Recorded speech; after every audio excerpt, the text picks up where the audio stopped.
4-year-old Lucas loves a good play date at the park. Hi, Lucas. Hi.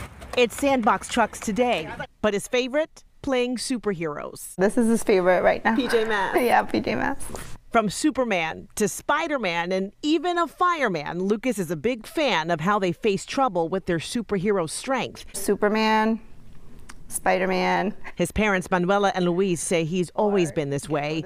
But even at a young age, this super little boy was quickly facing a real-life battle. It took him a while to be able to sit up. It took him longer to be able to start eating.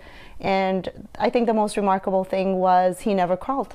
Lucas's teacher also noticed his developmental delays, so Manuela and Luis got him tested. He was diagnosed with Duchenne muscular dystrophy, a rare genetic disease that starts as muscle weakness in the legs, then progresses to affect the heart and lungs, and that can be deadly. Just like thinking this can be happening. The first thing that I feel like really stuck for me was it's terminal. This is going to affect how long he's going to be with us. And it took a while. It took a long time, it feels, for us to be able to even say the diagnosis or talk about the fact he had this without feeling that grief and that sadness and that loss. Duchenne muscular dystrophy is mostly found in boys. Lucas's physician, Dr. Partha Ghosh, says with early intervention and medication, people are living longer. These patients are now typically surviving in their third decades or going even up to the fourth decades of life. But they are significantly functionally compromised, meaning they are on wheelchair. Just last summer, the FDA approved a new gene therapy for boys ages 4 and 5 that has the potential to slow down or even stop the progression of the disease over time. Lucas was a candidate and the first patient in Massachusetts to get the treatment. Just weeks later, Manuela says something big happened. Hello.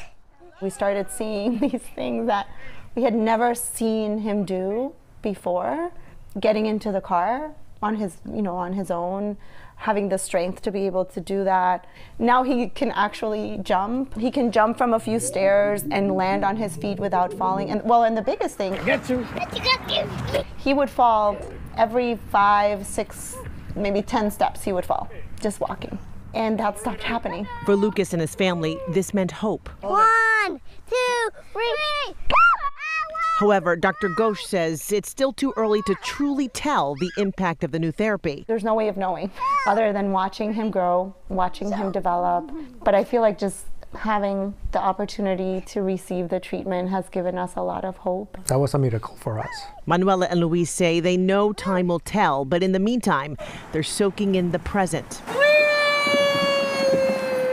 Capturing new milestones of Lucas's own super strength. What a cutie. He's so sweet. By the way, Lucas's parents tell me he's doing amazing. This all happened at Boston Children's. Lucas's father actually quit his job to be more present during this time, to watch Lucas's progress. He said he could not miss these moments. It could be years, of course, before we really find out the true impact of this new gene therapy. But Dr. Ghosh says he's really hopeful, and the FDA, he's hoping, will expand the age range for patients to have access to this therapy, and hopes that could come as soon as this spring or even this summer. So a lot of hope out there, and we're just hoping for the best, and he's doing so well, and it's just amazing to see. The indications are truly amazing.